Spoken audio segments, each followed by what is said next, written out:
자, 안녕하십니까. 저는 김병찬이라고 합니다. 어색한데 되게 어색한데.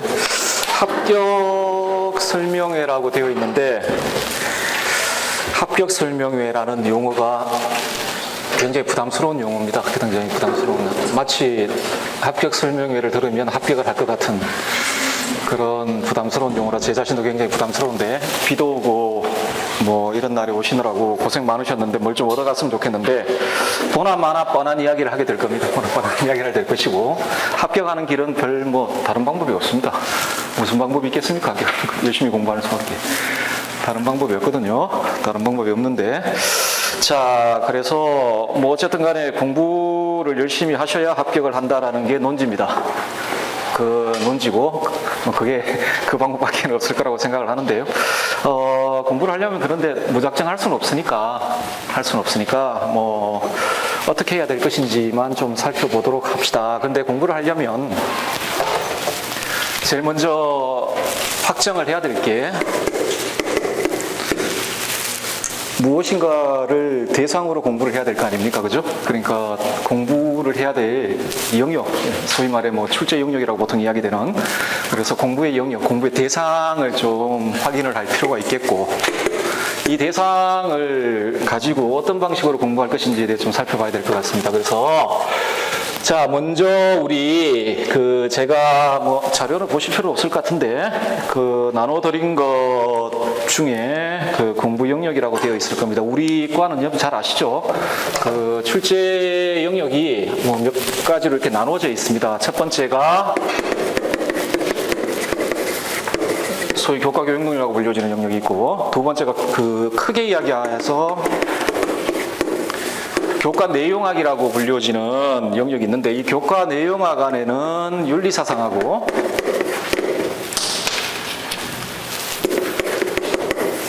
우리 윤리과에 어울리는지는 모르겠는데 정치사회사상이 들어가 있습니다. 그리고 윤리사상 안에는 아시다시피 동양윤리, 한국윤리, 뭐 또 뭐 있습니까? 서양윤리 있고, 보통은 여기에 플러스해서 응용윤리를 여기서 이야기를 합니다. 응용윤리가 여기 뭐 실천윤리, 응용윤리가 들어가고, 정치사회사상 파트는 플러스해서 통일교육론 되어 있습니다. 되어 있고요.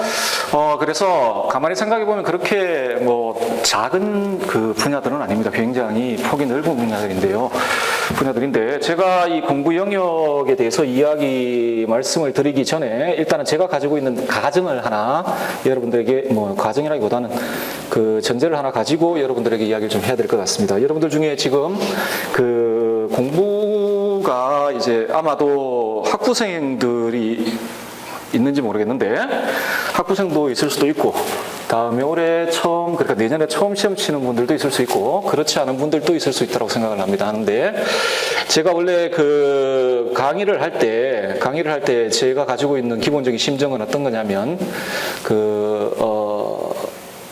뭐 가끔씩 그런 식으로 이야기를 하긴 하는데, 내년엔 시험이 없다. 그러니까 내후년에는 어떻게 하든 올해 합격을 해야 된다라는 걸 전제로 합니다. 그래서 합격을 하기 위한 최선의 방식이 무엇일까를 그러니까 제가 시험을 친다라고 생각을 하고, 내가 시험을 친다라고 생각을 하고, 나는 아무런 기술도 없고 가진 것도 없고, 내가 여기서 시험이 떨어지면 이거 까딱하면 잘못하면은 종이 죽게 생겼다 이래.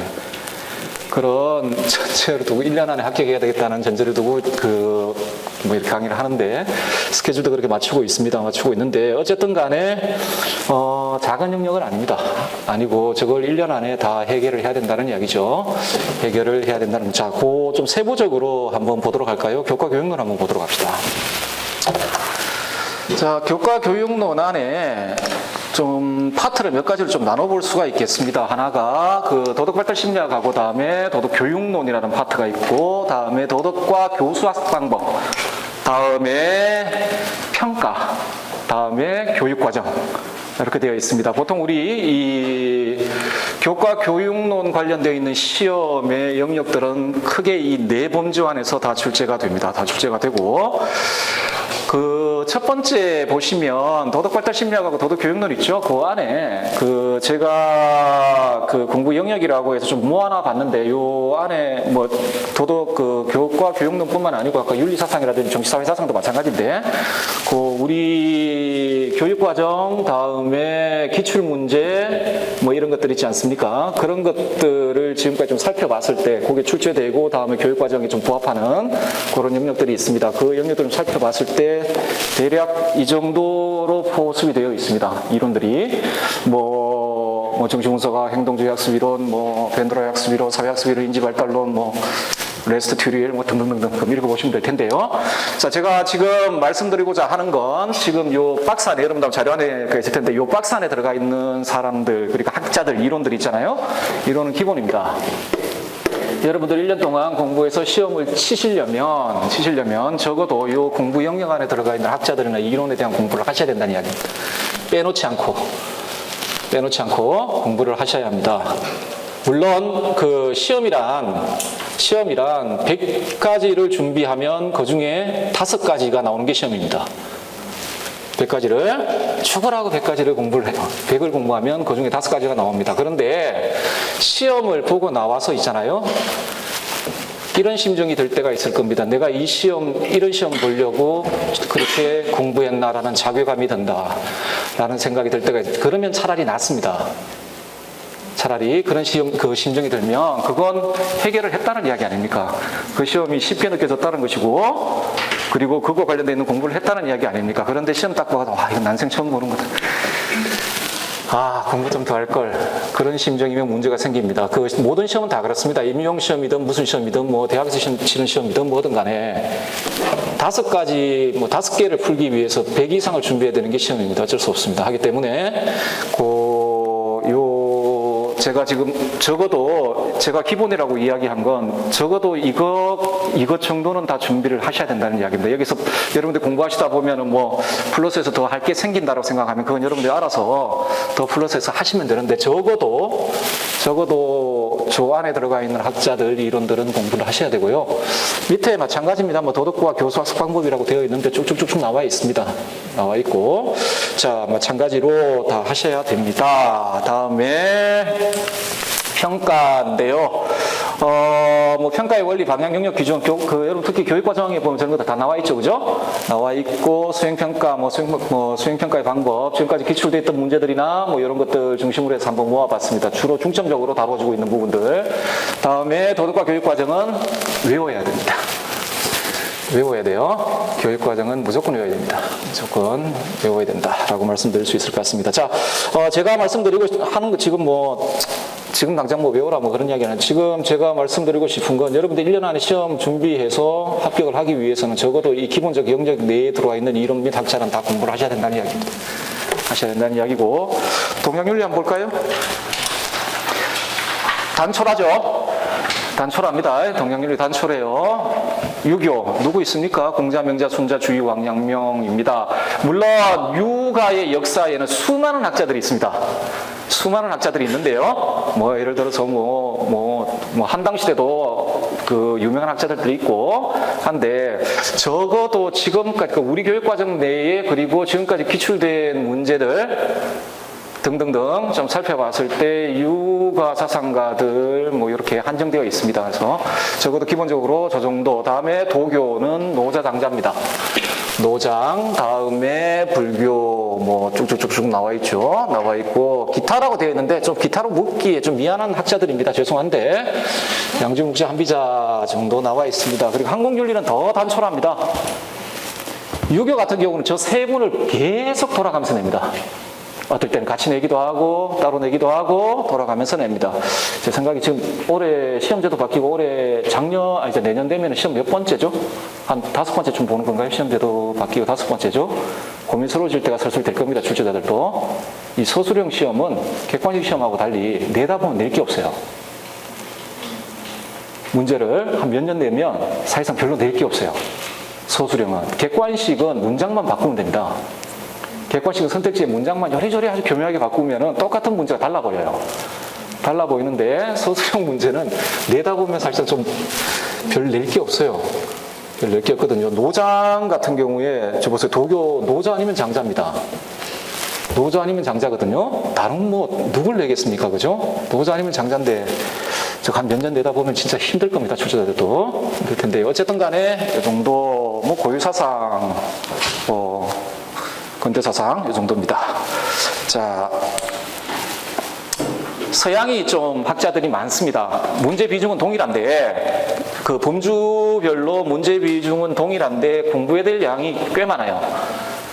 포섭되어 있는 학자들이 꽤 많아요. 꽤 많아서 여러분들 공부하시기가 조금 뭐 힘들고 난감할 수도 있겠는데 어쨌든 간에 하셔야 됩니다. 뭐 고대 다 아시죠? 뭐 중세, 근대, 현대 윤리학의 흐름이라고 되어 있습니다. 되어 있는 부분들 요 부분들도 공부를 좀 하셔야 될 것이고 응용윤리는 올해는 뭐가 나왔나요?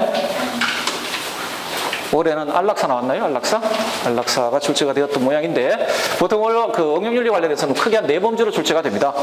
응용윤리학의 방법인데 이건 아마 그 출제하기가 상당히 좀 까탈스러울 겁니다. 서술형 관련해서는 까탈스러울 거고 환경윤리 안에 뭐 인간중심주의 윤리, 개체론적 윤리, 뭐 생태중심주의 윤리 있고 요나스는 좀 따로 빼놨고 다음에 생명윤리 뭐 여러 주제들이 있습니다. 가장 기본적인 그 영역이 되겠습니다. 보시고요. 자, 뭐 요 정도가 될 거고 정치, 사회, 사상 같은 경우도 영역을 확정하는 게 그렇게 만만치가 않습니다. 만만치가 않은데 정치, 사회, 사상 파트를 공부하실 때는 크게 범주를 2가지로 나눠서 공부를 하셔야 됩니다. 첫째, 정치 사상가들을 공부하셔야 되고 다음에 정치 이데올로기라고 보통 이야기하는 정치 사상이 있죠. 그죠? 사상을 가지고 공부를 하셔야 됩니다. 그리고 지금 뭐 출제되었던 것들 등등등을 좀 종합해 봤을 때 정치 사상가들과 관련해서 여러분들이 좀 그 언급을 해야 될, 그렇게 공부를 하셔야 될 분들은 저런 분들입니다. 플라톤은 뭐 철인치자 사상 같은 경우에 그걸 윤리학 파트에서 냈는지 정치 사상 파트에서 냈습니다. 다음에 아리스토텔레스, 에피쿠로스, 뭐 스토아, 아퀴나스, 마키아벨리, 홉스, 로크, 루소. 올해는 로크 냈나요? 로크 냈죠. 그 홉스 아저씨는 그냥 조연으로 출연하고 그 루소, 뭐 몽테스큐에 칸트, 토크비 등등등등 있습니다. 이분들의 정치 사상을 공부를 하셔야 되고 다음에 주요 정치 사상이라고 되어 있는데 특히나 자유주의, 민주주의, 공화주의. 자유주의, 민주주의, 공화주의의 성격, 그와 관련되어 있는 여러 가지 논의들, 이런 논의들 관련한 이야기들 공부를 하셔야 되겠습니다. 하셔야 될 것이고, 기타 있습니다. 지금 기출되어 있던 뭐 문제들, 이런 것들 좀 살펴봐, 그 안에서 나와 있던 주제들이 좀 몇 가지가 있거든요. 요 안에 포섭되기가 좀 애매한 그 주제들이 좀 있는데요. 물론 포섭시킬 수는 있습니다만, 뭐, 실질적 분배 정의 기준, 정의론과 관련되어 있는 겁니다. 뭐, 그 다음에, 요거는 가끔씩, 그리고 나오죠. 그 국가권에 대한 시민의 복종 의무의 도덕적 정당화 문제. 뭐, 요런 것들 돼 있고, 시민 불복종, 인간 안보, 다음에 평화 개념, 갈등의 평화 개념 같은 것들, 뭐, 이런 것들. 다음에 다문화 사회 윤리라고 이야기를 해서, 뭐, 여러 가지 이론들 있죠. 그런 것들도 출제된 적이 있고, 뭐, 그렇습니다. 제가 다시 말씀드리지만 그 공부 영역이라고 되어 있는 부분들 지금 여러분 공부하실 때 이제 지금부터 공부를 한번 시작을 하실 거고 공부를 하실 때 적어도 제가 지금 제시해 준 그 공부 대상들 있지 않습니까? 영역들은 단 한 명도 빠짐없이 공부를 하셔야 됩니다. 단 한 명도 빠짐없이 공부를 하셔야 되는 한숨을 공부를 하셔야 됩니다. 하다 보면 뭐 별거 없습니다. 하다 보면 뭐 그 사람이고 뭐 별로 어렵지도 않아요. 어렵지도 않고 너무 두려워하지도 마시고 두려워할 필요도 없습니다. 자, 통일교육론인데 그거 한번 볼게요. 통일교육도 몇 가지 범주로 좀 나눠볼 수 있겠는데요. 첫 번째 북한이 방법론인데 종종 출제되었습니다. 그런데 실험제도 바뀐 다음에는 출제되지 않았습니다.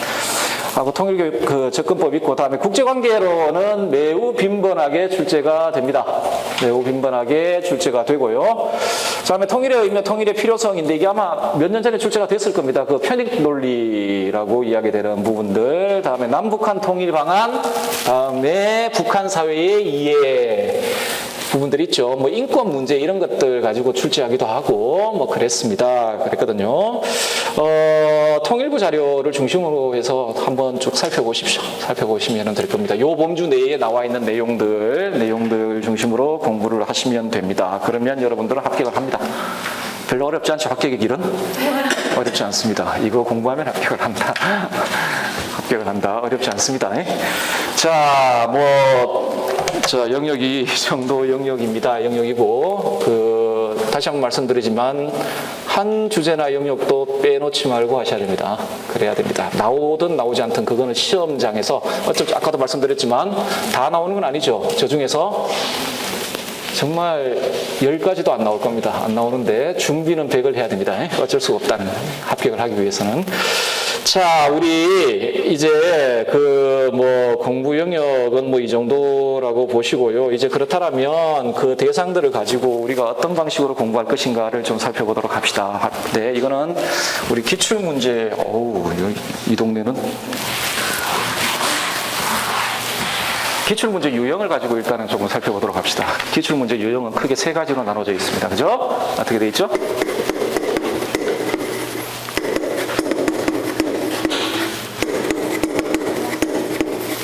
이렇게 되어 있죠. 우리 시험의 유형은 되어 있고, 여러분들 공부 방법을 좀 이야기하기 전에 우리가 하고 있는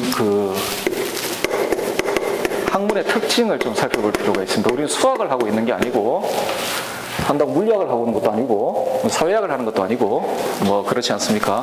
윤리학, 윤리사상, 정치사회사상, 이런 공부들을 하고 있는데, 크게 이야기하면은, 물론 정치사회사상을 사회학 파트에 넣을 수도 있겠지만, 좀 크게 이야기하면 인문학에 속하는 일을 좀 하고 있습니다. 그걸 대상으로 공부를 하고 있는데요.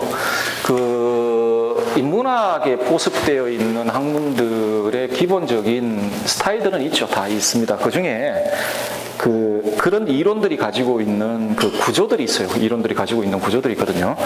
모든 형태라고 좀 그렇지만은 특히 우리가 하고 있는 윤리학이라든지 정치사상이라든지 이런 학문들, 이론은요. 여러분 아시고 이론은 다 뭐로 구성되어 있습니까? 이렇게 이야기할 때나? 이론은 명제들로 구성되어 있습니다. 문장들로 구성되어 있죠. 명제들로 구성되어 있는데요. 이 명제는 뭐로 구성되죠? 명제는 개념들로 구성됩니다. 명제는 개념들로 구성됩니다. 모든 이론은 저런 명제들의 정합적 체계입니다. 명제들의 논리적인 정합적 체계가 이론입니다. 이론이고, 그리고 모든 명제는 가장 원자적인 요소인 개념들로 구성이 됩니다. 개념들로 구성이 되고요. 하기 때문에 어떠한 이론인지 간에 그 이론 안에는 중심 개념이 있기 마련입니다. 아주 핵심이 되는 개념이 있기 마련이에요. 예를 들어 여러분도 칸트 같으면 핵심되는 개념이 뭐가 있을까요? 근데 핵심 개념이 하나만 있는 건 절대 아닙니다. 그 이론을 구성하고 있는 아주 중심적인 개념들이 있습니다. 예를 들어 이런 개념, 의무 개념, 이런 개념들이 있습니다. 이런 개념들이 아주 핵심을 이룹니다. 소크라테스는요? 이런 개념들이 핵심을 이루고, 공자님은 이런 개념들이 중심을 이룹니다. 그리고 이 개념들로부터 밀접하게 연결되어 있는 파생 개념들이 퍼져나옵니다. 인으로부터 효, 재, 이런 식으로 터져 나옵니다. 그리고 이 개념들을 정의할 때 사용되는 정의에 사용되는 개념들이 있습니다. 자, 이 말은 무슨 말이냐면 어떤 이론을 특히 우리가 공부하는 이론들을 공부할 때 여러분들이 가장 중점적으로 봐야 될 건 그 이론을 구성하고 있는 중심 개념들을 파악하는 겁니다. 그걸 파악하지 못하면 이론을 이해를 못해요. 이해를 못하거든요. 자, 우리 시험 유형에서 기입형은 어떤 이론을 구성하고 있는 핵심적이고 중핵적인 개념을 잘 알고 있는지를 물어봅니다. 어떤 이론을 구성하고 있는 핵심적이고 중핵적인 개념을 잘 알고 있는지, 그걸 물어보는 게 기입형 시험입니다. 기입형 시험인데요. 자, 우리 그렇다면 먼저 기입형 문제를 해결하기 위해서 우리가 어떤 방식으로 공부를 해야 될 것인지를 좀 살펴보도록 합시다. 사례를 가지고 올해 시험 문제의 사례를 가지고 좀 살펴볼까요? 올해 시험 문제는 개인적으로는 기입형 문제는 개인적으로는 황당하다라는 느낌이 좀 들었는데 에피크로스 문제를 내면서 기입형 아마 답이 신이었을 겁니다.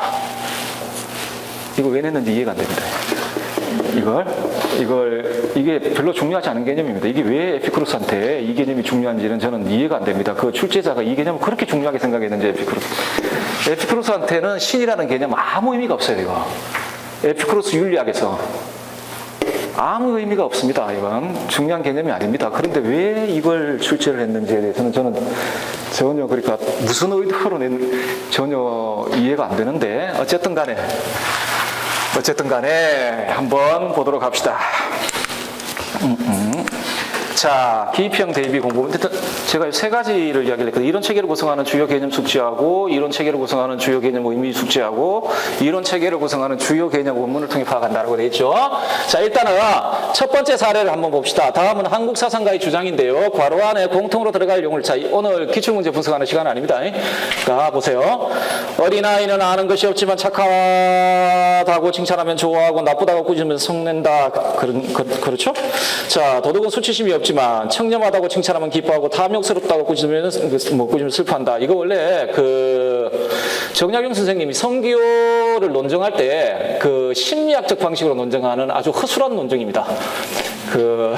이런 식으로 논증하면 안 되는데 원래 어쨌든 간에 그래 봐라 아무리 악한 애들도 그리고 못 배운 애들도 그렇죠 이러지 않냐 이로부터 그 기호를 알 수 있다 뭐 이런 식으로 이야기를 합니다. 자 오늘 착한 일 하나를 하고 내일 의로운 일 하나를 하여 착한 일을 쌓아가고 의로운 일을 모아 심성을 기르면 심기가 날로 펴지고 편안해지며 날로 넓어지고 살이 쪄 호연히 굳세고 정직해질 것이다. 무릇 성은 모두 기호이다. 천명지성은 성을 즐기고 의를 좋아하니 영재의 기호 이야기하는 거죠. 지금 천명지성은 아니 그것을 두 가지로 정음할 수 있다. 눈앞에서 당장 기뻐하고 성내는 것이 하나의 증거이고 뭐 마지막 이르러 살찌고 마르는 것이 다른 하나의 증거이다라고 이야기를 합니다. 자, 요 사례를 가지고 제가 말씀드리고자 하는 건 기입형 공부를 하실 때 여러분들 제가 방금 말씀드렸죠. 모든 이론에는 충액적인 개념이 있다고.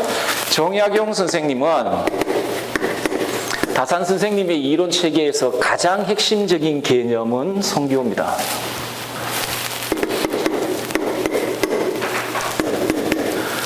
성은 교단에 이게 아주 충격적인 개념입니다. 그리고 이론들은 저 성기호를 중심으로 해서 이론들이 이렇게 퍼져나갑니다. 이론들이 퍼져나가거든요. 구축되고 퍼져나간단 말이죠.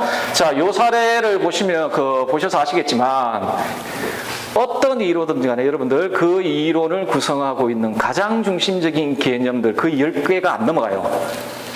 10개가 안 넘어가요. 아무리 복잡한 이론이라도 그 중심적인 개념은 그 10개가 넘어가지 않습니다. 보통은 그 개념들을 잘 파악을 하셔야 합니다. 그런데 여기서 한 가지 뭘 하셔야 되냐면 그 개념을 파악하되 전문 용어를 숙지하셔야 됩니다. 예를 들어 칸트 문제가 나왔다 칩시다. 칸트 문제인데 괄호 안에 들어갈 말이 선의지예요. 그런데 그냥 가정을 합시다. 이 선자와 동의어를 착한이라고 그냥 가정을 합시다. 그래서 여러분들이 그 답안지에다가 이렇게 썼다. 착한 의지라고 쓰면 이건 점수를 못 받죠. 자, 개념과 용어는 아시겠지만 동의어는 아닙니다. 개념과 용어는 동의어가 아니에요. 동의어는 아니죠. 사람하고 인간은 동의어입니까? 동의어가 아닙니까? 동일한 개념인데 용어가 다르죠. 동일한 개념인데 용어가 다른데 우리는 정확히 그 개념에 부합하는 용어를 숙지하셔야 됩니다. 개념에 부합하는 용어. 그러니까 학자의 전문 용어법을 확인을 하셔야 된다는 겁니다. 그러니까 두리뭉실하게 착한 의지 뭐 이런 식의 그런 식으로 그 숙지하고 계시면 안 된다는 이야기입니다. 그래서 이런 체계를 구성하는 주요 개념 숙지하실 때는 반드시 그 학자의 용어를 써야 될 텐데, 근데 문제가 뭐냐면 동양윤리 같은 게 한자로 이렇게 번역되니까 쉽게 되는데 서양은 외국어를 한국말로 이렇게 번역해 놓는단 말이에요. 하기 때문에 다중 번역이 가능해요. 실제로는 가능한데 그래서 두세 개로 이렇게 학자들 따라 그 전문가들에 따라 번역어를 달리 쓰는 경우도 있어요. 예를 들어 아리스토텔레스 같은 경우에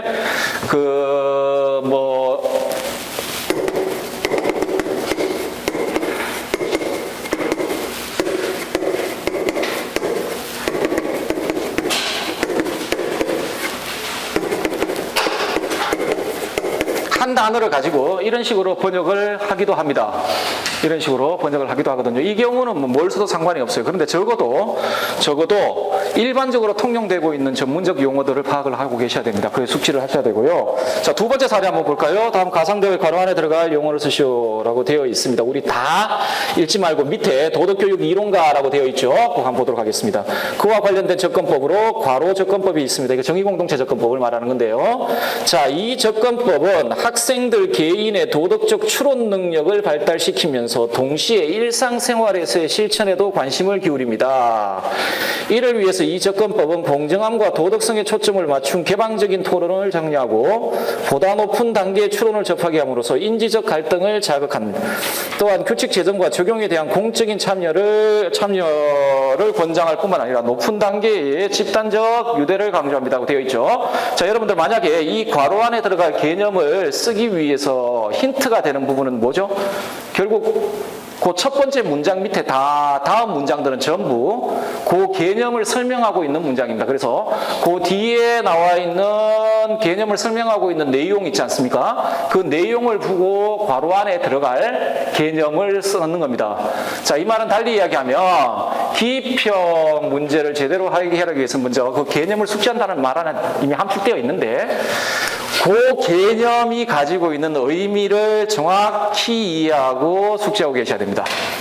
자, 어떤 개념이든지 간에 개념은 정의되게 되어 있습니다. 물론 그 무어의 선 개념 같은 경우는 정의가 안 되지만 단순 개념들, 정의가 안 되는 개념들이 있긴 하지만 적어도 우리가 이론에 사용되고 있는 개념들 같은 거의 대부분 개념들은 정의, 그 소위 외연과 내포를 가지고 있거든요. 하기 때문에 개념을 안다라는 것은 이 개념에 상응하는 용어뿐만 아니고 이 개념의 정의를 안다는 겁니다. 그래서 이런 문제 같은 경우에 지금 두 번째 유형의 문제 보셨지만 그 뒤에 설명하고 있는 내용을 통해 어떤 개념인지를 보여주고 있는 문제입니다. 하기 때문에 여러분들 그 기평 대비해서 공부하신다라면 사용되고 있는 개념들, 그 개념에 적합한 용어들, 다음에 그 개념의 정의를 정확히 알고 계셔야 합니다. 정확히 알고 계셔야 한다. 자, 대충 알면 안 됩니다. 선의지가 뭐냐, 이렇게 예전에 실천적 지혜가 뭐냐, 이런 문제 한번 출제한 적이 있거든요. 실천적 지혜가 뭐냐, 이런 식으로. 물론 소수령이랑. 대충 알고 계시면 안 됩니다. 정확한 정의를, 만약에 그 정의가 학자가 내린 정의가 있다면 그 학자의 정의에 따라 정확히 알고 계셔야 됩니다. 그러지 않으면 소수령에도 문제가 생기고 기평에도 문제가 생길 겁니다. 자, 세 번째 사례를 한번 볼까요? 이게 에피쿠로스인가요? 자, 이게 여러분들 괴롭게 할 건데 두 번째 제시문 한번 보십시오. 우리는 무게가 있고 크기가 다양하지만 그 크기가 무한하지 않은 원자들이 덩어리를 형성할 때, 이거 지금 에피쿠로스의 그 원자론 있죠? 그 이야기인데요. 처음부터 소용돌이가 끼어들어서 천체 회전 법칙이 생겨났다고 생각해야 한다. 그 원자의 이탈로 인해 이렇게 일어납니다. 우리는 가장 중요한 사실들의 원인을 정확히 발견하는 것이 자연학의 역할이며 행복은 천체 현상의 본성에 대한 지식들을 획득하는 데 있다고 믿어야 한다. 사람들의 마음속에 가장 큰 괴로움이 생겨나는 이유는 사람들이 천체는 신이며 천체 자신의 의지를 가진다고 믿기 때문이다 라고 되어 있죠. 자, 제가 이걸 사례로 든 이유는 뭐냐면 가끔씩 어떤 문제를 보면 여러분들 위에 나와 있는 거 제외하고 그것만 봐가지고 이 안에 신이라는 단어를 쉽게 찾아낼 수 있겠습니까? 그래서 이 괄호 안에 관원의 답은 신이거든요. 신이에요. 신, 갓입니다. 갓. 갓인데 쉽게 찾아낼 수 없겠죠. 어떤 문제들, 가끔씩 나와 있는 어떤 문제들 보면 굉장히 괴로운 문제들이 있습니다. 그러니까 이건 원문을 외우라는 이야기인가, 학자들의 원서를 다 읽고 지금 외우라는 이야기인가 라고 할 정도의 문제들이 한두 문제씩 있었습니다. 지금까지 있었거든요. 자, 그래서 그 개념을 파악하실 때 가장 좋은 방법은 뭐냐면, 개념을 파악하실 때 그 개념이 사용된 학자들이나 이론의 아주 중요한 그 원문들이 있습니다. 그 개념이 사용되고 있는 매우 중요한 학자들의 원문들이 있거든요. 그래서 그 개념이 사용되고 있는 학자들의 중요 원문을 통해 파악하는 게 중요합니다. 중요한데, 자, 여기 잠깐만 제가 하나만 말씀드리겠습니다. 여러분 학부생들 계시죠? 안 계십니까? 안 계시면 뭐 말고. 아마 이런 유형의 문제 때문에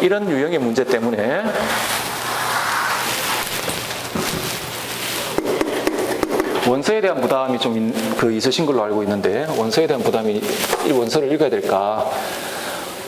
외국어 말고 번역어 말입니다.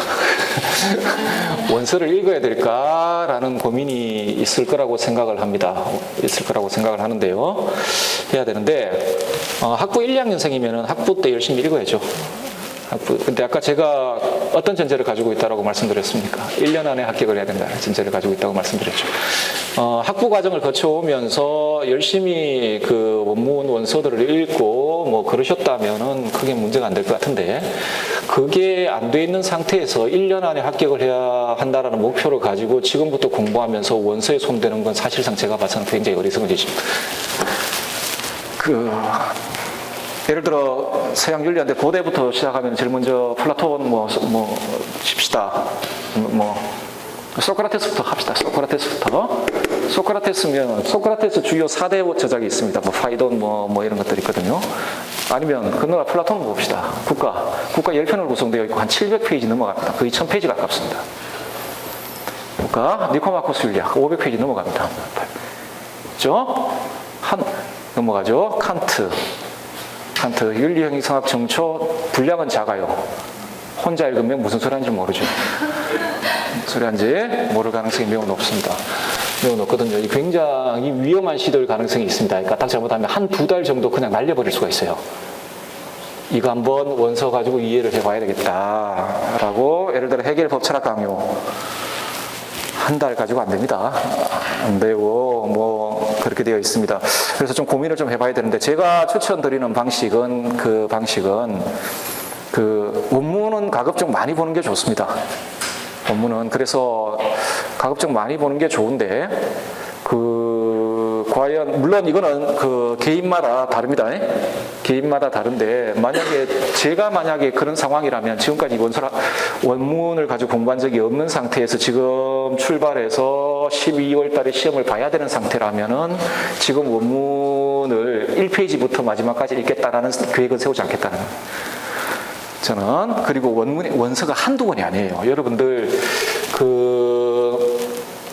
제 홈페이지에 가보시면 어떤 분이 질문을 하셔가지고 제가 참조할 만한 원서를 쫙 이렇게 나열한 게 있습니다. 그것만 해도 한 50권 이상이 될 겁니다. 그것만 해도 50권이 넘어갈 겁니다. 넘어갈 텐데, 그걸 다 볼 수는 없습니다, 실제. 그건 불가능한 일입니다. 그러면 원문을 접할 수 있는, 그리고 본다는 것 자체가 별로 의미가 없습니다, 실제. 다 본다는 것 자체가 별 의미가 없거든요. 그러면 크게 두 가지 방법이 있습니다. 만약 그래도 원서를 보고 싶다라면은 좀 능력자를 대동해서 스터디를 하든지. 능력자를 대동해. 저희는 제가 대학원을 다닐 때 보면 스터디는 그렇게 하거든요. 예를 들어 칸트 같은 공부할 때 위에 칸트 박사과정에 있는 선배가 후배들을 이렇게 지도하고 합니다. 같이 스터디하고. 그러면 읽는 시간이 굉장히 짧아지죠. 우리는 그냥 쭉 읽고 가도 이해를 못하면 선배들이 정리해주고 하니까. 하니까 짧아지는데 그 방법이 있습니다. 그 방법이 있을 텐데 두 번째는 기출문제라든지 아니면 기본서 그 이론서들 있죠. 이론서 특히 이론서 중에 잘 된 이론서들은 안에 그 인용이 상당히 많이 되어 있는 이론서들 있잖아요. 그런 이론서들이라든지 아니면 심지어 수능에 나와 있는 그 원문들 있지 않습니까? 그런 원문들을 좀 꾸준히 읽는 게 더 낫겠다 생각해요. 더 낫겠다라는 생각을 합니다. 그리고 또 한 가지 또 말씀드리자면 원서에 대한 부담이 있다 할지라도 가만히 보면 문제를 가만히 보면 그 이론에 대한 여러분들의 이해 정도가 깊어지면 일정 정도 깊으면 그 원문을 봐더라도 그게 읽어보지 않은 원문이라도 이게 어떤 주제를 지금 다루고 있고 이 안에서 다루어지고 있는 주요 개념이 뭐다라는 거는 파악이 되십니다. 웬만하면 파악이 되시니까 그렇게 한번 생각하시는 게 나을 거라고 봅니다. 그래서 이런 책을 구성하는 주요 개념을 원문을 통해 파악하자. 원서 읽으라는 이야기가 아닙니다. 물론 읽으면 좋습니다. 제가 봐서 최고의 수험서는 원서입니다. 원서지만 1년 안에 그걸 본다는 건 불가능입니다. 1년 안에 칸트 3대 비판서를 보겠다. 자, 뭐 그렇다 치고 그렇게 생각하시면 될 것 같습니다. 자, 두 번째 한번 봅시다. 선원술형 대비 공부 방법이라고 되어 있거든요. 한번 보도록 할게요.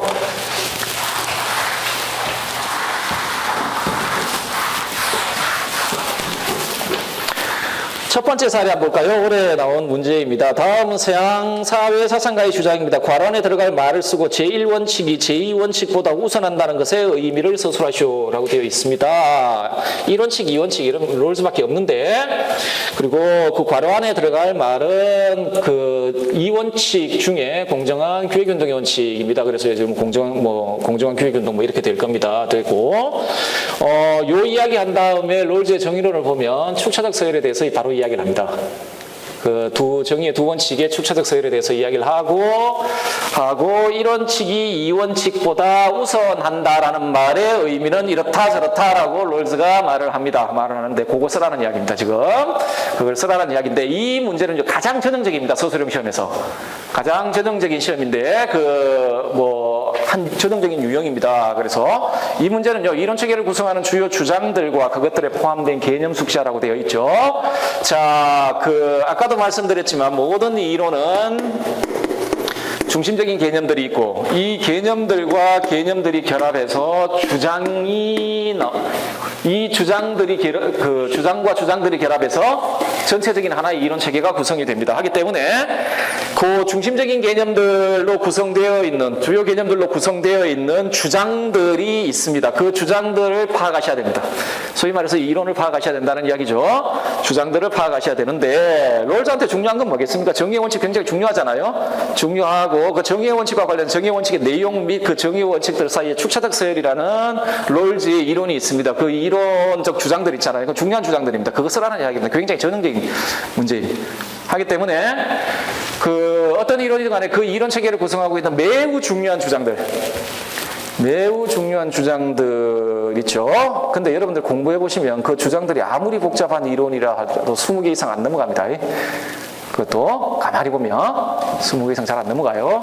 그 주장들을 잘 정리하셔서 파악을 하셔야 되고 또한 서술형 시험에서 점수를 잘 받기 위해서는 그 주장을 기술할 거 아니에요. 기술했을 때 그 기술된 문장 안에 그 학자가 그 주장과 관련해서 사용된 개념들을 포함시켜야 됩니다. 여러분들 표현대로 키워드 한국말로 하면 어떻게 되죠? 번역은 핵심어 뭐 그렇게 되나요? 하여튼 그 학자가 그 주장을 할 때 사용했던 그 주장과 관련된 개념을 반드시 그 서술문 안에 포함시켜야 되거든요. 자, 그래서 제가 모의고사나 이런 문제 좀 해보면 일반적인 경향이 있습니다. 채점을 해보면 여기 점수가 안 나오는 분들은 여기도 안 나와요. 당연히 안 나오죠. 개념의 의미를 잘 모르는데 소위 말해서 그 개념을 가지고 서술형 문장을 잘 만들어낼 수가 없습니다. 이론은 개념 주장이 떨어져 있지 않기 때문에 그렇습니다.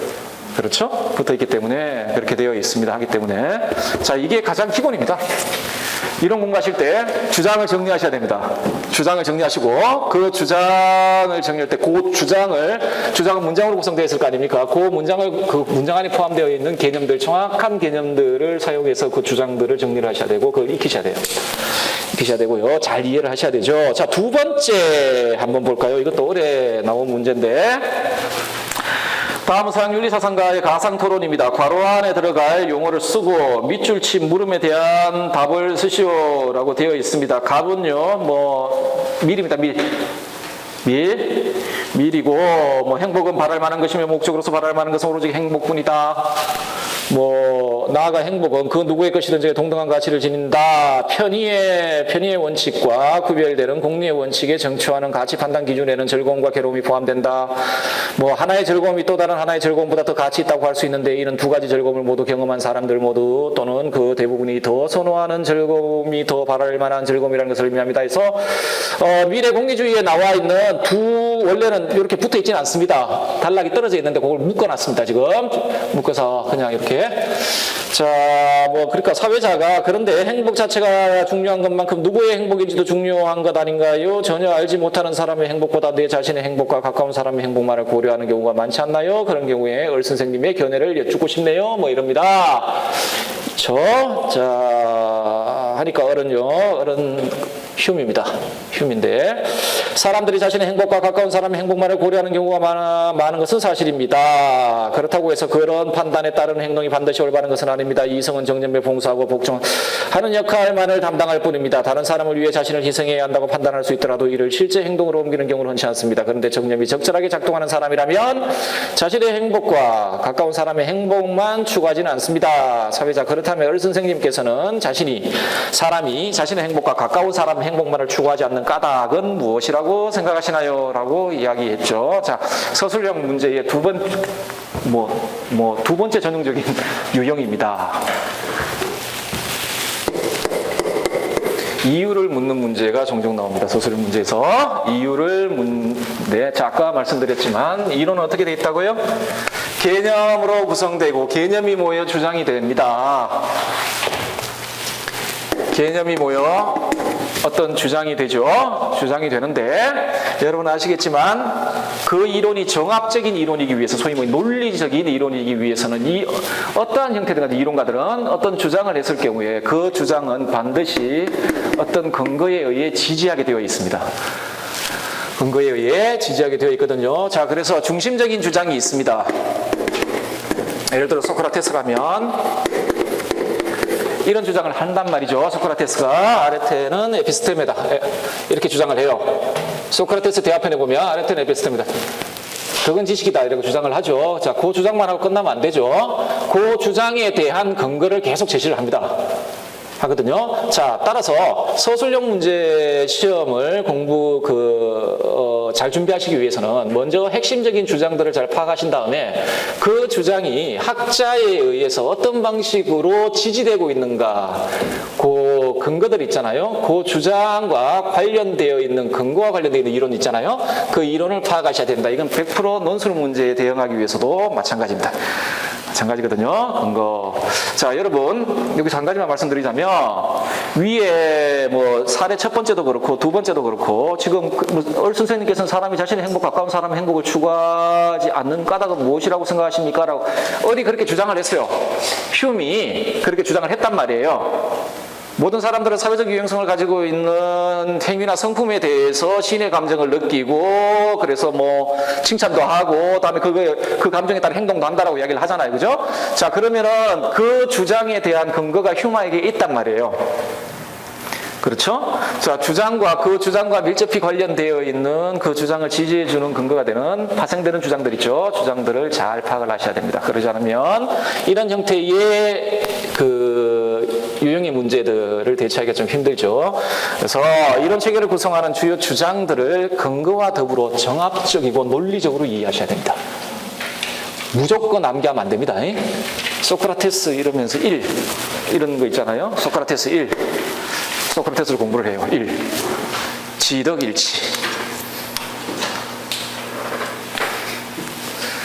근데 왜냐고 물으면 못 써요. 그러면 안 된단 말이에요. 왜냐고 물으면 못 써요. 그러면 안 된단 말이에요. 칸트 공부를 했어요. 칸트. 무조건적인 선은 선의지 외웠어요. 이렇게 뭐 서브노트 같은 거 만들고 해서 여러분 잘 하잖아요, 그런 거. 그래서 이런 거, 전 태어나서 서브노트라는 거 만들어 본 적이 없어가지고. 그래서 이제 쭉 정리를 했어요. 칸트, 뭐 해서. 뭐 무조건적인 선은 선의지 외워요. 막 외워요.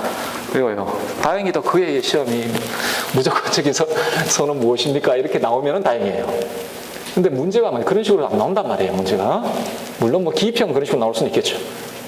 문제는 그렇게 안 나온단 말이죠. 적어도 소수령이라면 보통 문제 하면 어떻습니까? 예전에 선의지 개념 가지고 그 행복주의 비판해보라 뭐 이런 식으로 막 나오죠.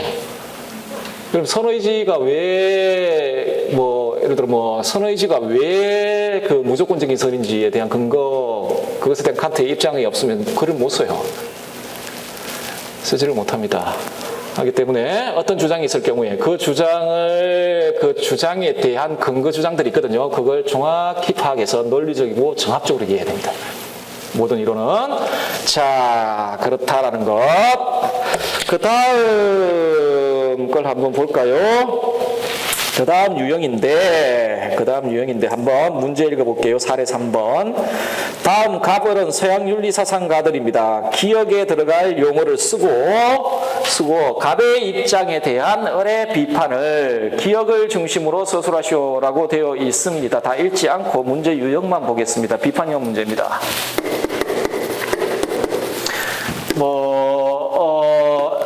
어떤 A의 입장에서 B를 비판하라 이런 식의 형태의 유형이죠. 자, 서술형 유형에도 이게 전형적인 유형 중에 하나입니다. 자, 이거는 이렇게 이야기할 여러분들 모든 이론들, 자, 지금 첫 번째, 두 번째까지는 어떤 단일학자나 단일 이론이라면 거기서 끝나면 안 됩니다. 거기서 끝나면 되는 게 아니라 각각의 이론들이 있으면 그 이론들 사이의 논리적 관계를 파악할 수 있어야 됩니다. 공부할 때.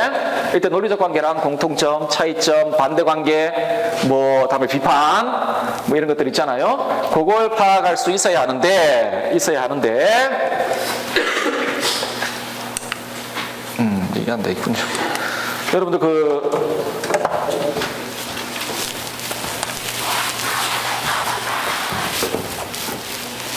제가 지금 이론들 사이의 논리적 관계라고 말씀을 드렸잖아요. 이론들 사이의 논리적 관계라고 했는데, 예를 들어 플라톤하고 아리스토텔레스 두 이론 사이의 관계, 맹자, 순자 두 이론 사이의 관계, 논리적 관계라고 공통점이 뭔지, 차이점이 뭔지, 다음 비판점이 뭔지, 반대하는 점이 무엇인지, 이런 것들 있잖아요. 그런 것들을 통치적으로 파악을 하셔야 됩니다. 그래야만 이론이 전부 공부가 되었다라고 말씀드릴 수가 있겠는데요. 자, 그런데 제가 말씀드리고 싶은 건 뭐냐면 모든 이론이 저런 관계를 맺는 건 아닙니다. 모든 이론들이 저런 관계를 맺고 있는 건 절대 아니에요. 이만 달리 이야기하면 플라톤하고 쉘러를 묶을 이유가 없어요. 플라톤하고 쉘러하고 이렇게 비교할 일은 없다는 이야기예요. 없다는 이야기고, 또 뭘까요? 하여튼 그렇게 돼 있는데, 그래서 제가 지금까지 기출된 기출 문제를 보면 이렇게 묶어 나온 문제들이 있습니다. 어떤 학자들을 묶어 놨는지 한번 볼까요? 이제 자료를 보시면 교과 정도를 한번 봅시다. 프로이트하고 호프만 묶어 놨습니다. 이거 예전에 아마 양심 문제, 죄의식 문제 때문에 묶었을 겁니다. 논점이 있어야 됩니다. 비교가 되기 위해서는. 비교할 수 있을 만한 거리가 있는 학자들만 묶습니다. 다음에 스키너하고 벤두라. 감 오십니까? 혹시 조금이라도 공부하신 분? 이 사람들 다 학습이론가들에 속하죠. 충분히 비교가 될 수 있는 사람들입니다. 둘이. 자, 뒤리켄, 피아제, 콜버그 세 명을 묶은 경우도 있었고, 다음에 콜버그하고 레스트, 이것도 당연히 묶을 만한 사람이죠. 행동주의 학습이론, 콜버그, 레스트 이렇게 묶은 적도 있고, 콜버그, 길리건, 콜버그하고 나딩스, 배려윤리 교육론과 덕교육론 묶은 적이 있고, 이거 왜 묶었을까요? 배려윤리 교육론은 덕교육론이 아니죠. 배려는 덕이 아니죠. 자, 다음에 배려윤리 교육론하고 사회적 구성주의 도덕교육론을 묶은 적도 있고, 다음에 듀레케마와 피터스, 콜버그와 블라지, 다음에 콜버그와 튜리엘, 콜버그와 리코나, 공동체주의 도덕교육론하고 자유주의 도덕교육론, 호프만 인격교육론, 가치갈등 수업모형과 가치명료와 수업모형론 묶었고, 가치분석 수업모형, 가치명료와 수업모형, 가치명료와 수업모형 협동학습. 다음에 가치 명료와 접근법하고 도덕 딜레마 토론 수업 모형 리코나 이렇게 3개 묶은 적이 있습니다. 자, 제 말은 무슨 말이냐면 요런 형태의 대응할 때요. 방금 말씀드렸지만 모든 이론을 다 이렇게 아무 때나 가져와가지고 묶을 수는 없어요. 이유가 있어요. 다 이렇게 대비시키든지 뭘 하든지 간에 다 이유가 있습니다. 묶을 수 있는 사람만 묶어요. 하기 때문에 만약에 여러분들 공부를 하실 때 특히 이거 논술 문제와 관련해서는 반드시 이런 형태의 공부가 되어 있어야 됩니다. 반드시. 특히 제가 지금 그 박스 안에 이야기됐던 거 있죠. 그 학자들 사이의 논점 비교들을 반드시 하시고 정리를 하셔야 됩니다. 어떤 지점에서 비교가 될 수 있는지 비판이 될 수 있는지. 자, 동양윤리사상 볼까요? 공자, 맹자주의, 공자, 맹자, 순자. 이건 전형이죠. 뭐 전형적인 거죠. 맹자, 순자. 뭐 당연한 이야기.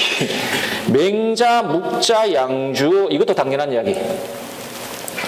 노자, 맹자, 한비자도 묶은 적 있고 묵자, 순자, 맹자.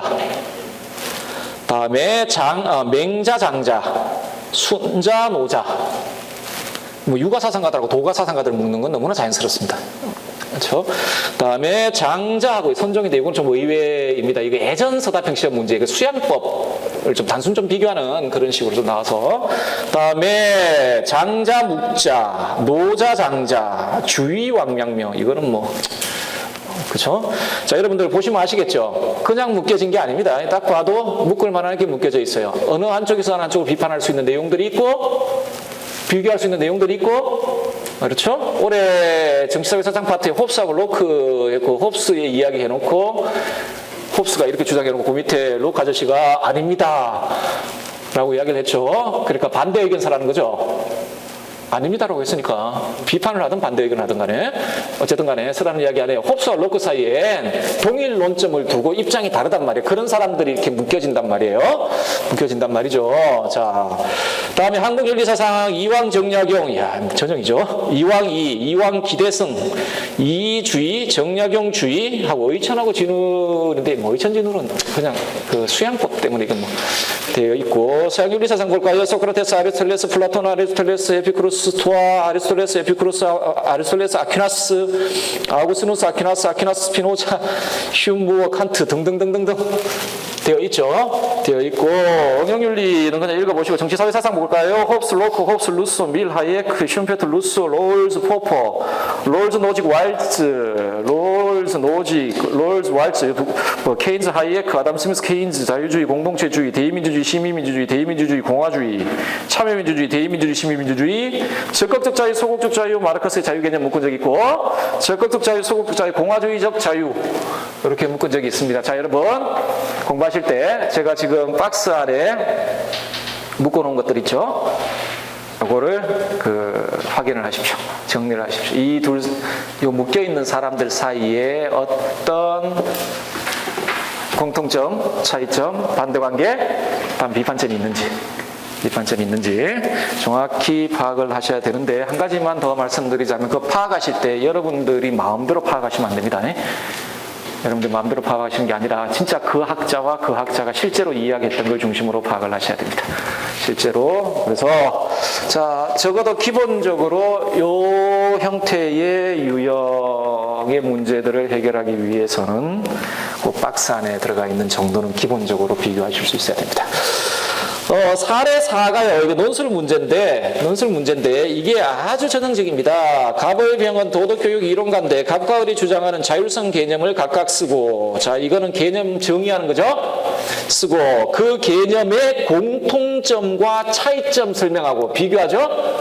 비교하고 밑줄 친 한계점, 이건 비판이거든요. 이 아주 전형적인 논술형 문제입니다. 개념의 의미를 설명하고 비교하고 비판하고. 자, 이 문제를, 그러니까 이런 형태의 문제를 해결하려면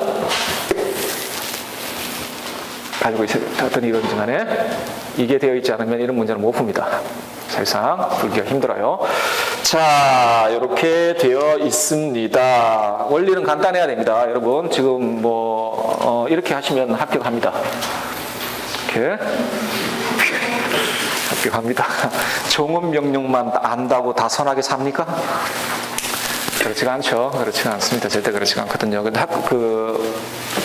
원리는 단순해야 됩니다. 모든 원리는 단순한 게 좋은 겁니다. 공부 방법은 복잡할 필요가 없습니다.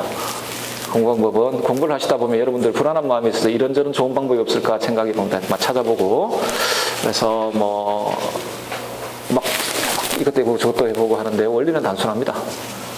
원리는 그리고 단순한 게 원래 좋은 겁니다. 원리는 단순한 게 좋은 거죠.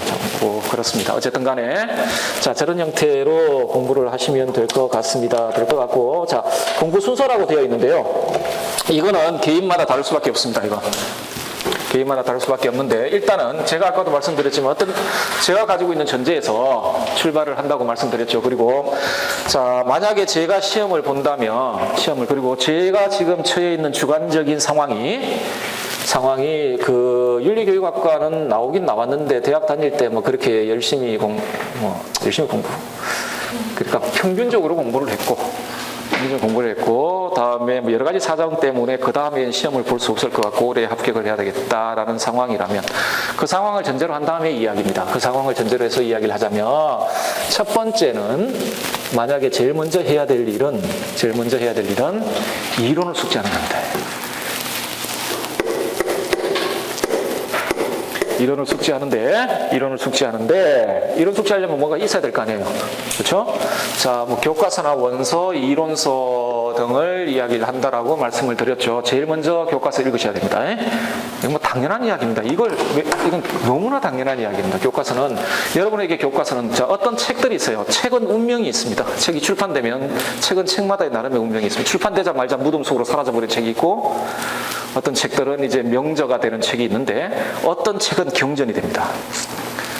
어떤 책은 경전이 된 책들이 있어요. 예를 들어 뭐 어떤 게 있을까요? 아담 스미스 국부론 같은 게 경전입니다. 경전이 된 책들이 있고 굳이 종교에서 말하는 그런 책이 아니라 반대의 칼막스의 자본론은 경전입니다. 어떤 사람들한테 경전이죠. 자, 경전입니다. 경전이 된 책이 있는데 여러분한테 경전은 교과서입니다. 이 말은 무슨 말이냐면 교과서 안에 수많은 내용들이 다 들어있다는 이야기는 아닙니다. 절대. 근데 문제가 뭐냐면 교과서가 기준입니다. 여러분들의 시험은 어떤 성격을 가지고 있냐면 예를 들어 아리스토텔레스 시험 문제 나왔다 칩시다. 답이 없어요. 어떤 의미에서 보면 예를 들어 특히 윤리사상 아니면 정치사회사상도 마찬가지인데 정말 엄밀하게 이야기하면 답이라는 게 없어요. 예를 들어 아리스토텔레스와 관련되어 있는 수많은 논문들이 있습니다. 그 안에서 학자들은 수만 가지를 주장을 해요. 심지어 소크라테스의 지덕일치 사상을 부정하는 학자들도 있습니다. 그런 의미가 아니라고. 심지어 지금도 어떤 논의가 있냐면 그 외적인 재화들, 그러니까 소크라테스에게 있어서 외적인 재화가 행복을 구성하는 구성요소가 될 수 있냐 가지고 이야기를 하고 어떤 학자들은 아니다, 그건 구성요소가 아니다, 필요 없다라고 이야기를 하고 어떤 학자들은 구성요소가 된다라고 이야기하는 사람도 있습니다. 그 수많은 학자들의 주장들을 전부 다 인용하게 될 경우에 우리 시험에는 답이 하나도 없어요. 답이 있을 수 있는 시험이 아니에요. 아니거든요. 그런데 그걸 확정적으로 결정해주는 기준이 교과서입니다. 교과서 경전입니다. 필요 없습니다. 어떤 학자가 뭐라고 이야기했든 상관없어요. 소크라테스는 지덕일치고 교과서에 따르면 지덕일치고 뭐 그런 겁니다. 교과서가 그런 겁니다. 교과서 오류가 많다 적다 그건 문제가 될 게 없습니다. 지금 상황에서 시험을 준비하는 우리한테는 제가 봐도 교과서에 좀 이론적인 문제점이 있는 부분들이 보이는데 시험을 준비하는 사람의 입장에서는 그런 거 신경 쓸 필요가 없습니다. 다른 말로 이야기해서 교과서에 나와 있는 내용들과 부합하는 글이라면 그게 정답입니다. 자, 이거 확인하셔야 되는데, 요거 안에 교과서는 윤리와 사상, 적어도 1차는 윤리와 사상하고 생활과 윤리 책이 있습니다. 반드시 다 읽을 필요는 없고, 지금 한 5-6개 있잖아요. 그죠? 많이 사용되는 한 2개 정도, 2-3개 정도 반드시 읽고, 그 안에 보시면 학자들마다 키포인트로 이렇게 강조하는 부분들 있잖아요. 그런 것들을 체크를 하십시오. 체크를 하시면, 교과서는 그리고 읽다 보면, 지금 예를 들어 우리가 소크라테스라든지 플라톤의 공자님이라든지 아니면 뭐 롤저라든지 뭐 이런 사람들에 대해서 공부를 할 때 교과서 저자들이 사실상 출제 풀이 될 가능성이 있잖아요. 이 사람들이 이런 학자들에 대해서 강조하는 지점이 눈에 보입니다. 그러니까 소위 말해 공부를 어떤 방향으로 이끌어갈 것인가를 확인할 수도 있고, 중요한 이론이 무엇인지, 이게 다음에 아까 제가 말씀드렸지만 핵심적인 개념들이 어떤 것인지 이런 건 교과서를 통해서 확인할 수 있고, 생활과 윤리 교과서는 엄청나게 잘 되어 있습니다. 제가 봐도 잘 되어 있어요. 윤리와 사상은 위대한 저작이라면, 그 작은 분량 안에 그 수많은 사상가를 담고 있는 위대한 저작이라면, 생활과 윤리는 응용윤리 관련되어 있는 주제들과 관련해서 웬만한 논변들이 다 담겨져 있어요. 그래서 담겨져 있기 때문에 생활과 윤리 책도 보시고 교과서 보시고, 자, 또 하나가 이거는 아까도 말씀드렸지만 능력이 되신다고 하십시오. 그런데 욕심은 절대 내면 안 됩니다. 절대 내면 안 돼요. 절대 내면 안 됩니다. 욕심은 절대 내면 안 됩니다. 까딱 잘못하면은 이 페이스가 꼬여버립니다. 그러니까 그렇게 아시고, 다음에 이론서, 뭐 여러분들 기본서 하는 것들 있지 않습니까? 이론서들인데, 이론서들이죠. 뭐 저서도 있고 논문도 있고, 논문들이 있을 겁니다. 자, 저 이론서는 잘 선택해서 보십시오. 뭐 여러분들 뭐 합격자 수기 뭐 이런 것들 보고 하면은 주로 많이 보는 이론서들이 있습니다. 있고, 특히 윤리교육학과에 있는 교수분들이 쓰신 책이라면 더 좋을 것 같고, 논문이라면 더 좋을 것 같습니다. 뭐 그런 것들을 이론서는 잘 선택하셔야 됩니다. 이론서의 가장 큰 위험성은 뭐냐면, 이건 기본적으로 연구서들입니다. 연구서들이에요. 제가 여러분들 서양윤리는 이거 많이 보시잖아요. 이거 많이 보시는데, 이거 굉장히 좋은 책입니다. 이게 좋은 책인 이유는 뭐냐면, 이게 상당히 객관적인 책이에요. 상당히 객관적입니다. 근데 정말 객관적인 책이에요. 여러분들 윤리학사와 관련해서도 여러 개 있을 텐데, 윤리학사 자체를 쓴 사람들의 관점이 상당히 포섭되어 있습니다. 서양 철학사도 마찬가지예요. 근데 상당히 객관적이에요. 굉장히 객관적임에도 불구하고 영미적 시각이 들어가 있어요, 여기에 영미적 시각이 들어가 있습니다. 심지어 영미적 시각이 들어가 있는데 상당히 객관적입니다. 그리고 이 책은 안에 인용문도 꽤 많아요. 인용문도 꽤 많고, 그래서 이론서는 잘 골라야 돼요. 까딱 잘못해가지고 어떤 이론서를 하나 보고 그 이론서를 추종을 하게 될 경우에, 아까도 말 이론서는 연구서라 그랬잖아요. 저자의 연구, 다음에 저자의 관점이 들어가 있단 말이에요. 추정을 하게 될 경우에는 까딱 위험한 경우가 있습니다. 하기 때문에 잘 선택을 하십시오. 근데 그건 이제 경험적으로 확정되어 있는 것들이 있을 겁니다. 지금 여러분들 시험을 보시는 분들, 선후배, 선배들이나 이런 분들 경험적으로 확정이 되어 있는 몇몇 책들이 있을 텐데, 신뢰할 만한 것들 있잖아요. 그런 것들을 중심으로 확인을 하시면 됩니다. 이론 공부하실 때. 자, 그렇게 하셔야 되고요. 그래서 이런 것 통해서 주요 이론하고 개념을 잘 정리를 해 두시고, 정리만 하면 안 됩니다. 자, 완전하게 이해하고 암기를 하셔야 됩니다. 예전에 1차 객관식 시험 같은 경우에는 눈으로 풀 수가 있습니다. 근데 지금 다 써야 되잖아요. 써야 되거든요. 이해와 암기는 해수학적 순환이 일어납니다. 이해가 잘 되면 잘된 것들은 암기가 쉽습니다. 그리고 또 암기하다 보면 이해가 되는 경우도 있습니다. 이해가 되는 경우도 있는데, 반드시 이게 선행돼야 됩니다. 아까도 말했지만 기계적인 암기는 문제만 바꿔버리면 못 풀어요. 응용 문제 내버리면 무슨 말하는지를 몰라요. 하기 때문에 완전하게 이해하고 그 이해의 바탕을 두고 암기를 하셔야 됩니다. 암기를 하셔야 되고요. 하게 되는데, 이때 암기는 물론 머리로 암기를 하는 거죠. 머리로 암기를 암기해야 되는데, 몸으로 암기를 하셔야 됩니다. 이렇게 써야 된다. 여기하고 글로 나오는 건 간격이 있습니다. 갭이 있기 때문에 항상 써야 됩니다.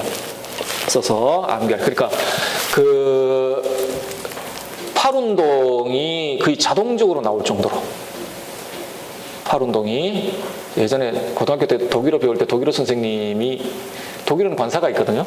정관사, 부정관사 뭐 있습니다. 뭐 근데 그 격변화가 사격 변화로 막 격변화 그거 제일 처음에 기본입니다. 다 외우는 거. 그래서 뭐 대대스 댐댐 디데데 뭐 이런 거 있잖아요, 그죠? 근데 그 독일어 선생님은 어떤 남자 선생님이었는데 이렇게 수업하다가 중간에 왔다 갔다 툭 쳐요 이렇게. 그래서 뭐 정관사 뭐 남성 뭐 인격 뭐 이렇게 하면 바로바로 나와야 돼요.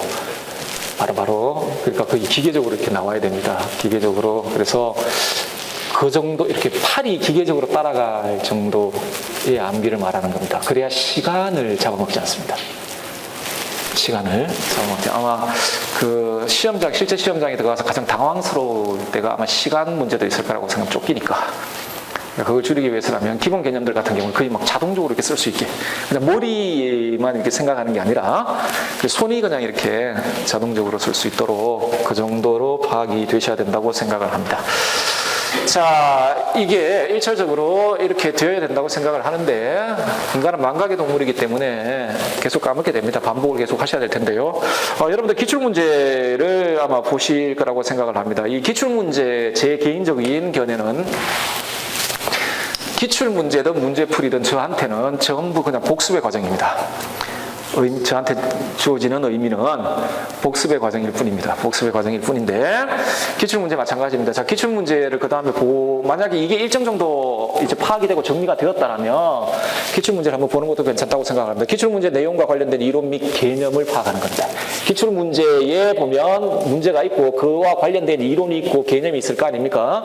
개념이 있고 자, 그걸 다시 정리를 하면서 첫 번째 단계에서 했던 내용을 다시 반복하고 보강하는 작업을 하고 다음에 뭐 그런 이야기죠.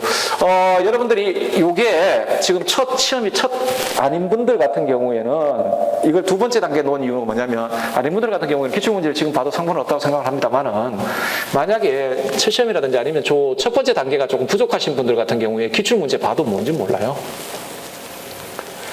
기출문제를 보고 시험의 유형과 다음에 시험의 방향, 그 공부의 방향, 다음에 공부 영역 이런 걸 알아내야 되겠다라고 생각하면 쉬운데요. 이게 기본적으로 안 되어 있으면 기출문제를 봐도 일단은 제 신분이 누구 건지 몰라요.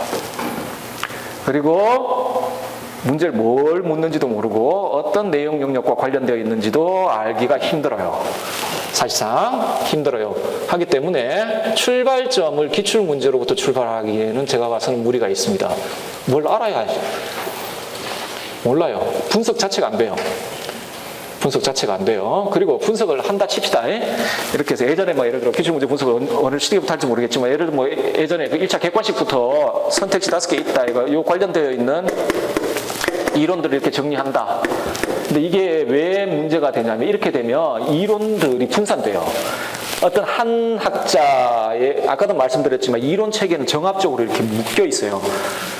정합적으로 이렇게 그리고 정합적으로 묶여 있단 말이에요. 하나의 체계를 구성하고 있어요. 구조가 되어 있단 말이죠. 근데 저런 식으로 해버리면 어떻게 되냐면 특히나 객관식 이렇게 하듯이 해버리면 이론들이 따로따로 이렇게 떨어져 버려요.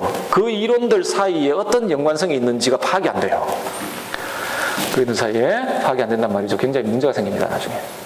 나중에 문제가 생기거든요. 자, 어쨌든 간에 만약에 이게 일정 정도 그러니까 첫 출발점에서 이게 일정 정도 되신 분이라면 순서는 어떤 방식으로 바꿔도 상관없다고 생각합니다. 근데 제가 지금 전제로 하는 건 시작하시는 분이라면 기출 문제로부터 시작해서는 안 됩니다. 이 생각에 기출 문제로부터 시작해서는 안 됩니다. 자, 다음에 모의고사 문제풀이도 마찬가지입니다. 이거는 복습의 과정입니다. 복습의 과정이라고 봐야 됩니다. 그래서 뭐 문제풀이 모의고사에서 약점 파악하고 보강하는 게 마지막이죠. 마지막에 가는데 여기까지는요 1년인데 1년 아니죠. 뭐 예를 들어서 11월까지 네, 여기서 여기까지는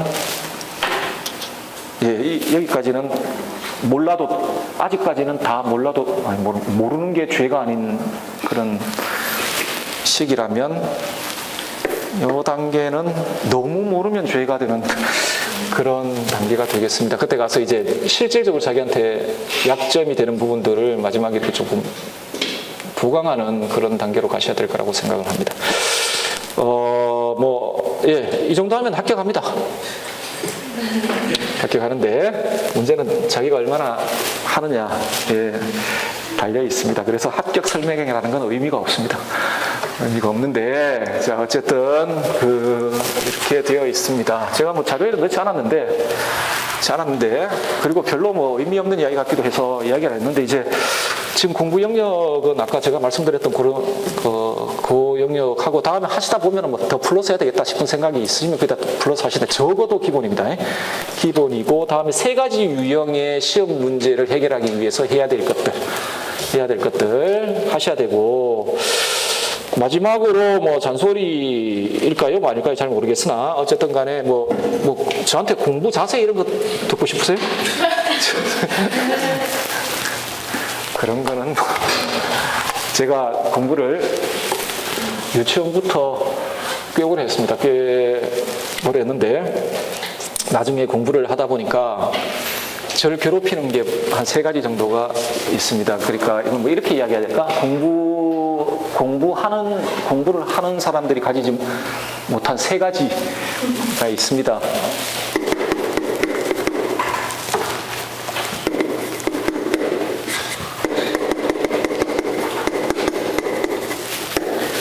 이게 상당히 괴롭혔던 저를.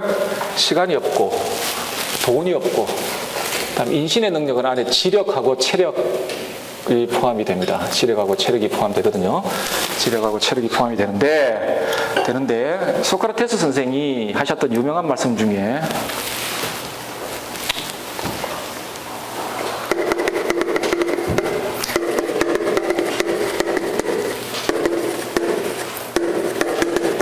자신이 가진 것을 선호하라. 제가 30 넘을 때까지 제 첫 핸드폰 앞에 홈에 항상 써가지고 다녔던 건데, 자신이 가진 것을 선호하라는 이야기가 있습니다. 선용하라, 선호가 아니고 가 있습니다. 물론 여러분 모두가 이것들을 다 결여하고 있다고 생각하지는 않습니다. 여러분들 중에 다이아몬드들은 이거는 충분히 가지고 있지는 않은, 이렇게 생각을 하고, 다음에 체력도 좋은 분도 있을 것이고 한데, 돈이 좀 더 있으면 공부하기 여건이 조금 더 나아질 것이고, 다음에 이렇게 생각을 합니다. 근데 제가 봐서는 이거는 거의 평균적이라고 봅니다. 인신의 능력, 그러니까 여러분들 중에 특별히 천재도 없을 것이고, 한다고 둔재도 없을 겁니다. 대학을 무사히 졸업했다면 둔재 없습니다. 없을 것이고, 자, 이건 비슷하다고 생각을 합니다. 돈 문제는 어쩔 수 없다가는. 그러면은 지금 선용해야 될 건 뭐냐면 사실상 시간입니다. 사실상 시간이 아마 선용해야 될 거라고 생각을 합니다. 그래서 시간을 잘 보내야 된다고 생각을 하는데요. 그러니까 시험을 준비하든 아니면은 공부하는 사람들은 기본적으로 그래야 된다고 생각을 하는데, 여러분들은 지금 목적은 확정이 되어 있죠. 목적을 설정하기 위해 고민을 하는 건 아니지 않습니까? 이 목적은 이미 임용시험, 단기적인 목적이죠. 인생 전체의 목적은 절대 아니죠. 단기적인 목적인데, 시험의 합격이라는 목적은 이미 설정이 다 되어 있습니다, 여러분들. 그죠? 이 목적을 이제 달성해야 될 텐데, 이 목적을 달성하기 위해 여러분이 선용해야 될 건 시간입니다. 그러려면 공부하는 사람은 기본적으로 합리적이어야 합니다. 목적은 이미 결정되어 있기 때문에 그 목적 달성을 위한 최선의 수단을 항상 생각해야 됩니다. 그 외에 생각하면 안 돼요. 네요. 적어도 1년만이라도 합리적으로 욕구에 지면 안 됩니다. 욕구에 지면 안 돼요. 공부하는 사람들은 물론 놀이 욕구 여러 가지 욕구들이 있을 겁니다. 적어도 아까도 제 전전에 1년이라고 말씀드렸죠. 1년 동안은 여러분들이 이성 여러분을 지도해 나가야 됩니다. 안 그러면 힘듭니다. 근데 잘 알겠지만 욕구는 여러분 알죠? 왜 꼭 시험 때만 되면 읽고 싶은 소설책이 많아지고, 먹고 싶은 음식이 많아지고, 보고 싶은 영화가 많아지는데, 그거는 욕구의 법칙 때문에 그렇습니다. 욕구는 우리 내면에서 억제된다고 생각하면 더 날뛰어요. 원래 욕구는 그런 겁니다. 더 날뛰게 되어 있습니다. 이게 억제될 것 같다라는, 왜 여러분 프로이트 같은 거 요즘 아시지 않습니까? 이게 더 불만 이런 거 있지 않습니까? 더 날뛰게 되어 있거든요. 그런데 그걸 자제시켜야 됩니다. 적어도 1년 동안 합리적으로 이게 내가 지금 선택하고 있는 것이 내가 지금 설정하고 있는 목적을 달성하기 위한 수단이 될 수 있는지를 먼저 고려해 봐야 됩니다. 그러지 않으면은 힘들어지거든요. 자, 그러려면 방금 말씀드렸지만 뭐 스님되라는 말씀은 아니고요. 가급적 좀 절제 있는 생활을 좀 할 필요가 있고, 다음에 삶이 단순해야 합니다. 삶이 좀 단순한 삶을 할 필요가 있습니다. 좀 단순할 필요고, 친구 관계도 좀 단순할 필요가 있고, 여러 가지 있을 겁니다. 사랑하는 남녀가 있다라면은 그런 인간관계 문제도 시험 기간에서는 좀 문제가 되기도 하고 할 텐데, 가급적이면은 삶이 좀 간이해야 됩니다. 그러지 않으면은 공부하는 데는 상당히 문제가 있죠. 문제가 있고, 또 하나는 여러분들한테 드리고 싶은, 제가 공부하면서 제가 이렇게 공부해 나가는 과정, 한창 공부할 때 공부해 나가는 과정에서 느꼈던 것들을 말씀을 드리는 겁니다. 저는 임용시험 같은 시험을 쳐본 적은 없는데 그냥 또 하나는 가끔씩 제가 제 후배들한테도 이야기를 하고 하는 건데 가끔씩 이야기합니다. 절대로 의지를 믿으면 안 됩니다, 여러분들. 여러분들의 의지를 믿으면 절대 안 돼요. 우리나라는 어릴 때부터 의지력, 정신력 이런 이야기를 하는데, 여러분 의지를 믿으면 안 됩니다. 여러분, 이거는 태어나서 지금까지 여러분의 의지가 여러분을 속이는 건 한두 번 경험해 본 게 아닐 겁니다. 그렇죠? 한두 번 아닐 겁니다. 이렇게 공부 계획을 이렇게 쭉쭉쭉 해놓고 예를 들어 이렇게 해놓고 여기 좀 놀고 요 기간에 몰아서 해야지. 나는 할 수 있다. 나는 할 수 있다. 그때 돼서 한 2시간씩, 하루에 2시간씩 자고 나는 할 수 있다. 지금 좀 놀아주지 체력도 좀 보충하고. 절대 못합니다. 절대 안 됩니다. 인간은 그렇게 의지가 강한 존재다들이 아니에요. 그렇게 안 됩니다. 이 말은 무슨 말이냐면 저렇게 무리할 필요가 없다는 겁니다. 절대 무리를 안 되는데, 무리를 할 필요는 없는데, 공부는 중단하면 안 됩니다. 절대 안 됩니다. 공부는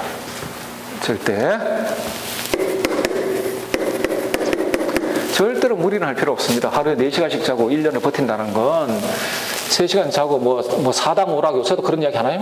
제가 고등학교 다닐 때 그랬거든요. 사당 오락해서 4시간 자면 합격, 5시간 자면 떨어진다. 그게 모토였습니다. 그래서 그랬는데, 사실상 1년 내내 4시간씩, 하루에 4시간씩 자고 공부할 수 있는 체력을 가진 사람은 거의 드뭅니다. 실제로 힘들고 그렇거든요. 절대 무리해서는 안 되는데, 공부는 중단해버리면, 예를 들어 일주일 중단하면 일주일치만 날아가는 게 아니라 일주일 중단을 하면 한 2달치가 날아가 버립니다. 희한해요, 공부는. 굉장히 낯설어요. 심지어 한 며칠 공부를 안 해도 책이 굉장히 낯설어 보여요. 낯설어 보이거든요. 하루에 1시간, 2시간, 그러니까 무슨 어떤 일이 있어서 힘든 일이 있거나 아니면 개인적으로 아주 굉장히 급한 사정이 있어서 하루 종일 공부를 못하고 그런 일이 있다 할지라도, 저도 의도적으로라도 하루에 1시간 정도 그냥 책을 그냥 읽더라도 1시간이라도 계속 하는 것 있잖아요. 공부는 중단하면 안 돼. 공부는 중단하면은 처음부터 다시 시작해야 돼요. 해야 되기 때문에, 그랬으면 하는 게 제 개인적인 생각입니다. 그래서 가장 중요한 건, 여러분, 합리적인 존재가 됩니다. 의지를 믿지 말고 합리적인 존재가 됩니다. 의지를 믿지 말고 여러분의 이성을 믿으시고, 다음에 여러분 스스로를 믿으십시오. 여러분들을 스스로 약하다고 생각하면 안 됩니다. 여러분, 믿을 건 여러분밖에 없습니다. 신 앞에서는 단독자, 그런 거 전부 헛소리고, 시험 앞에서는 단독자입니다. 그게 여러분의 처지거든요. 대신 쳐줄 사람이 아무도 없어요. 시험 앞에서 괴롭고 고독해요. 모든 책임을 짊어져야 됩니다. 시험 다 치고 난 다음에 저 욕하고 아무 의미 없습니다. 주변 욕하고 아무 의미 없어요. 모든 책임을 자기가 다 짊어져야 되는 게 시험입니다. 정말 시험 앞에서는 단독자입니다. 하기 때문에 자기 자신을 믿어야 됩니다. 누구도 믿으면 안 돼요. 누가 대신, 예를 들어 저 수업을 듣는 사람도 있을 텐데, 분들도 있을 텐데, 제가 대신 시험 칠 수 있는 건 아닙니다, 절대. 학교 선생님들이, 교수님들이 시험 칠 수 있는 것도 아니지 않습니까? 여러분이 쳐야 되거든요.